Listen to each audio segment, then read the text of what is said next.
Generally, as an investor, you want to scrutinize your assumptions. You want to ask questions like, what is the market trend in that market? How did you come about it? Where did you get your source from? Did you go and research it yourself, or you picked it up from the internet? At this current date, those are questions you should be asking. Reforecasting is part of the process of an asset management. So if you're managing assets, you have to include reforecasting, because whether the deal is good or not good, you need to adjust.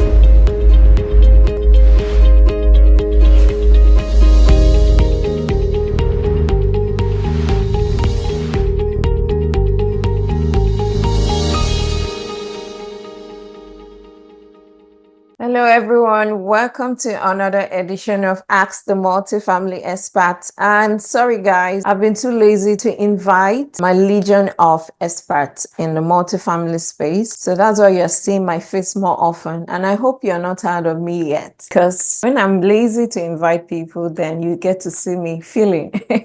So next episode we'll be having Alex Lee, and I don't know how many of you know him. He's from Legend. He will be our host. We'll be asking him series of questions. But for now, just bear with me and take me as I am, because you are kind of stuck with me for the time being. Truth be told, I'm kind of enjoying the entire process of letting people know things that are happening in the economy and what they should start focusing on. So it's an interesting journey for me as well. So not just you, I'm enjoying it. So if you have any questions while I'm talking, please raise your hands up. We can pull you up to speak, or you can type them in the chat. There's a Q&A chat box. You can drop your questions there. This entire event is really about you asking questions. It's less of me talking, but about you asking questions. Today we have a very interesting topic, and most of you have seen it. The title is Your Pro-forma Lied. Now what? How to reforecast without raising investors' red flags. For some of us that are investors, in short, every one of us, one way or the other, maybe have invested in someone else's deal, or we know someone that invested in another person's deal. Now, most times, what we were promised or what we were told at the beginning does not come to fruition. And I know you want to agree with me. Sometimes it's way off. This is what they said, and this is where they are. And some of us wonder, what happened? I thought everything. They crossed all the T's and dotted all the Y's. But truth be told, I'm not here to tell you that those things do not happen, or even if it's an experienced operator, it's not going to happen. No, that's not what I'm here to tell you. What I'm here to tell you is how those things can be mitigated, because it will definitely happen. Like I always tell people, multifamily investing and real estate investing are not in a different bubble from what you guys think it is. It has its own risk, but the only difference is that those risks can easily be managed if you know what you're doing. So that's just the difference between you doing that and doing other forms of investment, like the stock. Even if you have the knowledge of it, you really cannot control some things that may happen. The only thing you can control is when to buy and when to sell. So aside that, you might not be able to control it. But for multifamily, you as an operator, if you know exactly what you're doing, you can easily retract and readjust. And that is if so many things have gone ahead of you. That is, you bought right. You cannot amend a bad property in a bad location. No, you cannot adjust or reforecast a property that is in a bad neighborhood. No, there are some things that cannot be done. It's done and dusted. You can't change it. So I want you to understand that fact. So not all deals are the same. So what I'm even talking about today is that deals that literally were supposed to go right, but something along the way went off due to maybe internal reasons or external reasons. And those are the things that we are saying, and that's what I'm talking about. I'm not talking about bad deals or those deals they bought in the top of the market and they're trying to mitigate their way out. In some cases, you can manage those type of issues, but rarely, because most times you bought it wrongly, and for you to make those adjustments. So that is what I'll be talking about today. So before I go ahead, I like to give statistics and analysis. So based on my research, we have about 72% of investors have one way or the other experienced underperformance in their investment. And that's the truth. If you've invested, it's likely that you've not even received cash on cash, or you've not even received any form of investment. There's a deal I invested as a limited partner. This is the third year into that deal as a a limited partner, the deal has not given me $1 single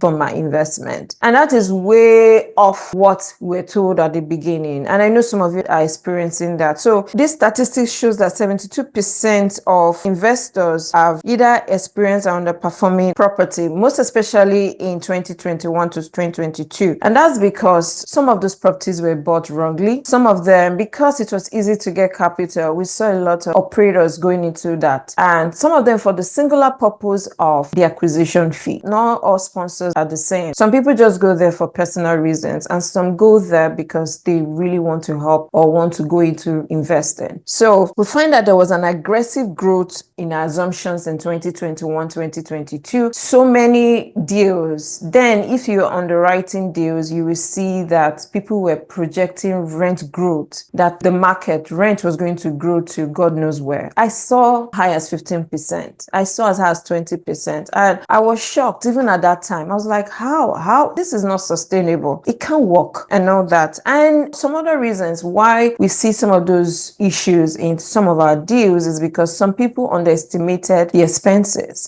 For example, they say everything that goes up must come down. We rarely see expenses go up and come down.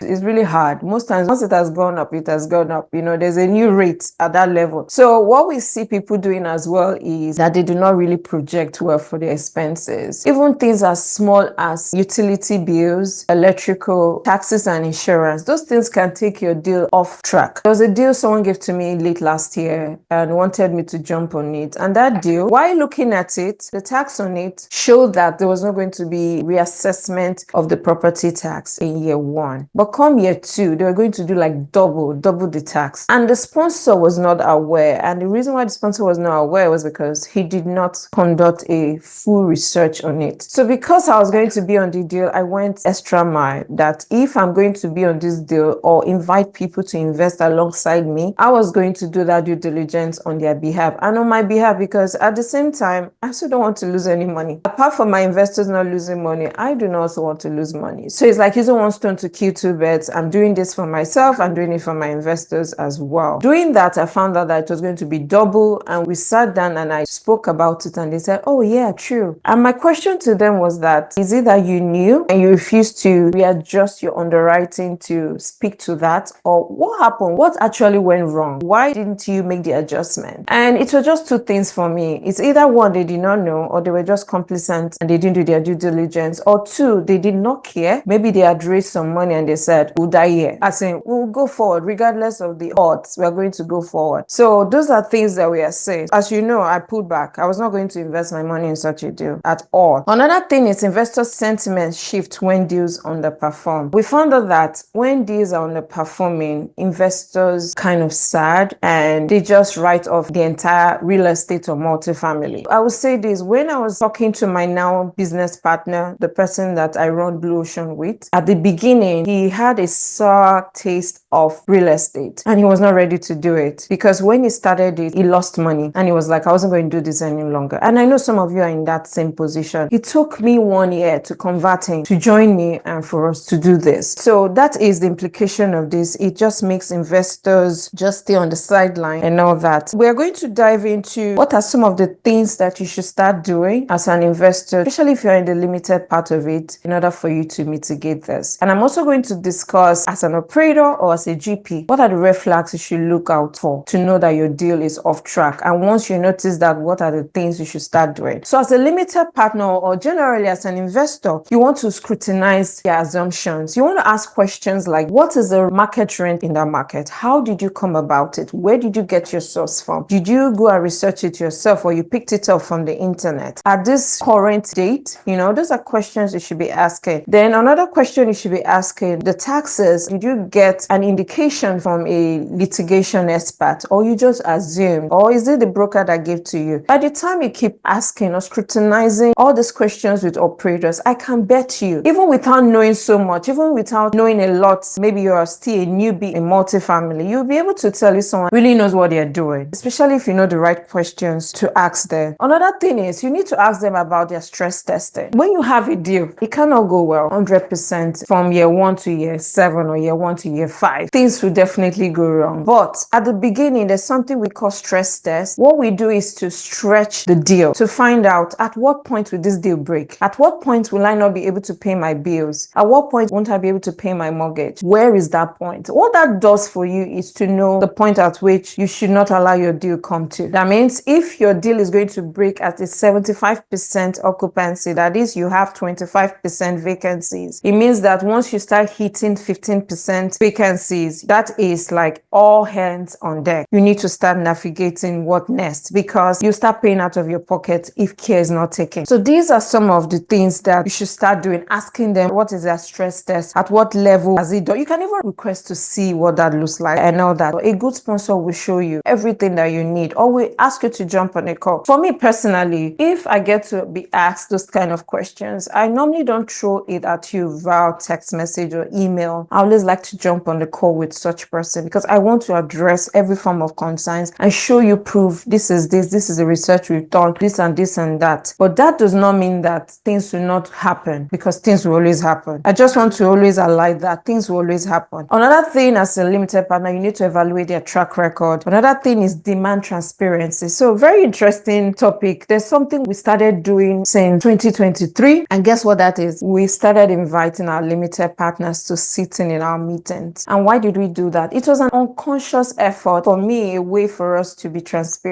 I just didn't want too many questions. I'm one person that I have a lot on my plate, and too many questions can be very distracting. So rather than giving you the opportunity to ask those too many questions, I rather put you in the room for you to see those things and get your facts there and there, because there's no skeleton in the cupboard. It is what it is, guys. Come and say it. So I started doing that, and I didn't know the implication of that, and I didn't know that people were trusting me more because of the transparency. And I'll tell you for a fact, the first deal that we brought in people to see what we're doing, that deal had capital raising issues. It was a $5.6 million raise. We raised 2.8 million and we closed the deal. So how did we close the deal? We had to use gap funding to bridge the gap. So investors were on the deal looking at it and seeing all the back end drama that was going on for us to pay back the gap funding. And that was good for us, because we later informed them, because the deal was already cash flowing from day one, but we're taking the proceeds from it and paying gap funders. But because most of the investors were on our deal, they could see it and they could not just argue. They knew that the deal is not the problem. We didn't raise money. So they gave us some slack. They were able to give us the opportunity to raise the money and pay those people and start giving them investment. So when we told them that, yes, you're supposed to get your investment in 6 months, but that will not happen, not because the deal is not good, but because of this. And they were like, no problem. So they gave us 8 months. On the 8 months, we started giving them distributions. So that is what transparency does. The more transparent you are, the more investors will cut you slack, and the more they will understand, because they are seeing it. There's no any way around it. You're not hiding anything. They are hearing the conversation. They are speaking to the property manager, although we don't allow them speak. We just allow them observe. But they're seeing everything happening, and that kind of creates transparency. So that is one way we normally do it. As a GP or someone that have a deal, what are the signs to recognize that you need to start doing adjustments? So to be sincere, reforecasting is not wrong. I literally do it on every deal. And let me tell you how we do it. When we come under contract, before we can come out and tell you, oh, Jack, we have a deal, we would have done a litmus test on it. That is, this deal is good. But in quote, we also know that things can change at the back end. But what we've done is we stress test it and said, regardless of the changes, this deal should be able to overcome. But we also know that there's some things that if it happens, the deal will break. Things that we can't control. Let's say interest rate goes from, let's say, 4% while we're under contract to maybe another 6%, maybe from 4.5 to 6%, just within the time that we're under contract. Those things can kill a deal, right? So we know those facts, and we have ways that we always mitigate those kind of risks. We always underwrite above whatever it is that our broker has given to us. So let's say our broker gave to us 4.5 interest rate. I'm not going to underwrite at 4.5. It's not possible. I'm going to underwrite at 5.5. I'm going to add an additional 1% or an additional 0.5% because I know that things will move. So I want you to know that things always move regardless of when you got the deal. So when we get a deal, we are telling investors, this deal is a cash on 7%. But do you know that while we underwrite it, for us to tell you that a deal is 7%, it means that that deal is actually a 9 or 10%. Truth be told, that is how we underwrite. So those of you that have come to any of my deals or you've joined us on our meetings, you know that's the fact. If we tell you 7%, that means it's 11%. And why are we giving those wiggle rooms? We are doing it because we know we're going to reforecast. reforecast. We know that things might happen and we need to reforecast our assumptions. So imagine we coming into the deal and we are finding out that what was this is not what was that. That means we need to adjust our underwriting. At the time we're adjusting our underwriting, let's say our cash on cash was 11%, we're adjusting it in our first to 9%. It does not affect you as an investor in any way. Any which way, you are not affected, because you know why? We gave you the barest minimum, 7%. So let's say things now become good, better than what we told you. We also reforecast and tell you, we start adjusting our budget, we start adjusting our communication. So the communication we are telling the investor at that time is, oh, things were better than we projected. So based on this, we'll be giving you more at the end of the year. We did that last year to one of our deals. We made more than we thought, and the investors were happy. We sent that message to them. On that same deal, guess what happened? ICE came and picked up, some of you have heard the story, came and picked up some of our tenants, and that caused stability issues. And those were things beyond our control. Our demography were the Hispanic demography. They came in, they just picked people randomly, and some of our units were empty. And that was something we didn't foresee. But guess what? You know, we've done stress tests at the beginning. And the stress test was, at what point will this deal break? Because we knew our stress test was at 25%, we knew that we'll still be able to pay our bills, but maybe we might not be able to give our distribution for a period of time. So what did we do? What we did was, we immediately communicated to the investors. You know, guys, we've always given you distributions, nothing has ever happened, but guess what? The political atmosphere is not favorable to us. They came in, they picked some of our tenants, and based on that, we're trying to fill up, but during the time we're trying to make it back stable, we'll suspend every form of distributions. And we didn't just send an email, we called for a webinar. That was a one-on-one kind of conversation that we needed to have with our investors, that this is a situation of things and this is where we are. And guess what? They all understood. And because of that, the communication has also increased. Whereas on our end as GP members, what we are doing is now we are projecting what is the effect of this. So because that happened, we started readjusting our gross potential income, because that can continue for the next 3 months. The effect of you being unstable because of external factors can affect your overall 1-year projections. So first of all, we had to inform the investors. The next thing was, we went back to our books, our underwriting, because we know we will not hit our numbers if this thing persists for 3 or 4 months. We will not hit that year's projections. We started making some adjustments to see how we can mitigate the risk. Guess what we did? We knew that it might be difficult for us to get back the occupancy immediately to where it was before, because that property was typically between 95 to 100%. It had never gone below 94% ever. So that was very strange that it was below 93% because of what happened. So it was very strange. What we did was, one, we immediately had to strategize with our property manager. We had to start reducing our rent for a particular layout. So we have 2 bedrooms more. We had to reduce that rent. We've never given out concessions on this deal ever. We had to introduce concessions. So what we did was start making adjustment to our budget, because we want to be sure that the new reality is aligned with our budget. We want to be sure that that happens. So in order for us to do that, we had to start addressing our gross potential income, start addressing our vacancies, start addressing our loss to lease, our net income. So another thing we started doing again was to adjust our expenses. And how do we adjust our expenses? We start cutting down on things that we do not need. You know, there are some things that you don't need. So we knew that there are some things we can cut off on. We start cutting them. Those were the first things we did to cut them off. And let me tell you one of them, our insurance. We've always known that we could shop for better insurance and get it lower. Although we've been shopping, but we've been getting it slightly lower. But we knew that there are opportunities out there. So we became aggressive with that. In the process of doing that, because we knew our income was affected, we started adjusting our insurance. And we were able to shop, and we got our insurance at a $30,000 to $40,000 difference. In other way, that is also making up for the income. So what that has done is that we adjusted, we forecasted that this is what our income will be, but this is what our expenses will look like. And we are communicating all those things to our investors. So the bus does not stop at your doorstep. It transcends to all your investors. You need to communicate the plan, because you can't just walk up to them and start telling them stories without solutions. So that's one of the things you want to do. You want to inform them and also give them solutions to back up everything that you said. So what we did was we adjust our projections. So now if we had said we're going to make 1 million, now we are saying it that based on this, we don't know how long it's going to last. We'll make 800. But how do we ensure that we're also making our investors happy in the long term? We have to look for other ways to cut off things. And that was how we started doing our reforecasting. Yes, we had to pause on distributions, but the communication is that investors are aware of the strategies that we are doing. And they are aware that this was an external factor, something that could happen, and nobody has control over that at at all. You don't have control of what the federal government is going to do, policies. You just have to look for a way around it. So that is as an investor. One of the ways you can see the red flags is you can see it from your rent collections. Once you start seeing your rent collections going down, and you might need to start looking at reforecasting. Reforecasting is just you adjusting your budget. That is literally what it is. Adjusting your assumptions. There's nothing wrong with it. We do it every time. Like I said, I start doing reforecasting from when I'm under contract, because what I've told you from the beginning, during the time you're under contract, things happen. So when you are now adjusting those underwriting, you're adjusting it to what it should look like, because now you have more information from the seller. Those things are called reforecasting. Then after you close the deal, you also need to reforecast, either for the better or for the worst, because now you are on the deal. You can now have access to the entire document. You're seeing things for what they are. Yes, you've done your due diligence, but it's possible maybe you missed out one or two things, and those things can come and start biting you at the end. So you need to start doing the reforecasting again after you've closed. So I always tell people, underwriting is not just a one-off. It's continuous to the end of the deal. I literally underwrite from the beginning to the end of my deals. If you know, you know. I do that from the beginning because I always want to see the red flags, because once you do that, you'll be able to identify if you have income issues, if you have unexpected hikes in your expenses. That is a signal that you might need to start reforecasting your projections and communicating it to your investors. Another thing is, why does reforecasting matter if we're still cash flowing? Some of you might think that, yes, we did not hit our projections, but we're also giving our investors returns. Let me tell you something. There are investors that know exactly what you are giving them. They will carry the calculator and calculate that you told me 7%, but you gave me 5%. What happened to the 2%? I've heard it, I've seen it happen. So for the fact you're giving them cash flow, but let's say you're not hitting whatever it is you promised them, does not mean that you should not reforecast. One way you can handle that is, let's say something happened, but still you're still able to give out cash flow to your investor. You're able to do that, but you're not hitting that number, that thing that you told them. You can now reforecast and communicate to them that, see, guys, yes, we will be able to give you distribution, but not at the number that we told you. You know why? Our insurance went up beyond our expectations. There was a hurricane in the county and in the state, and because of that, insurance companies just went up. You need to communicate why that happened and your strategy. Guess what? Once you do that and you are proactive about it, you find out that they will not even call you and start asking you questions, because you're already putting them in the loop. But when that happens, for the fact you're cash flowing does not mean that you should not communicate when there are issues on your deal. No. What's the right way to update projections midway? So like I said, I always update my projections from the beginning to the life of the deal, because things always happen. For the fact that a deal is good in year 1 does not mean it to be good in year 2. For the fact it's good in year 2 does not mean to be good in year 3. So every time you need to keep adjusting it and to see if you're on track. And one way for you to do that is, I always say it, is KPI. If you have your KPIs set up, we have weekly KPIs, we have monthly KPIs, we have quarterly KPIs, we have mid-year KPIs, and we have annual KPIs. And all these things are tools that can let you know when there is a gap somewhere, or when you need to reforecast your budget or reforecast your assumptions. Once you do that, it will give you a sign, a signal. It's not possible that you will not know. Like currently, we are doing a 6 months performance report, and what that means is that we're assessing the last 6 months. And guess what we are doing that? We're trying to see how that will affect the next 6 months, because if we don't do that, that means the next 6 months is likely to go in the same path the current 6 months have gone. So you want to avoid the mistakes you made 6 months ago in the next 6 months, because the next 6 months can kind of change your entire outcome. It can make your outcome a lot better or a lot worse. So imagine you tracking it every month, every quarter, every 6 months. It's difficult for your deal to fail. And not just you tracking it, taking that information and readjusting your assumptions. So it's not just midway. You don't do it midway your whole period. I do it from day 1 to the end. So I will not say you should do it from midway, because so many things might have gone wrong. Please, if you have any questions, please put them in the chat or raise your hands and I'm going to call you up. If you've experienced some kind of issues, maybe you've invested and you've not even gotten cash on cash and you want to ask questions around it, this is the time for you to ask those questions. I have a few minutes for us to wrap up this entire episode, but if you don't ask questions, I'll keep talking. The next one is, some GP members might want to wait until there's a complete solution before they continue, before they inform the investors. No, as the thing is happening, like when ICE came to our property and picked up some of our tenants, the next week we were informing our investors. We're not waiting for there to be a webinar. We informed them first of all with a letter before we called for a webinar. You want to inform them on time, and also plan out your strategy on how you want to mitigate mitigate the risk before you go. Effective communication cannot be emphasized. So this will help you avoid panic. Not just avoid panic, it will also help you avoid not having repeat investors. It's very difficult for you to convert one investor. I can tell you, one of the investors that invested with me last year, it took me 1 year to get him. I literally had to travel to his town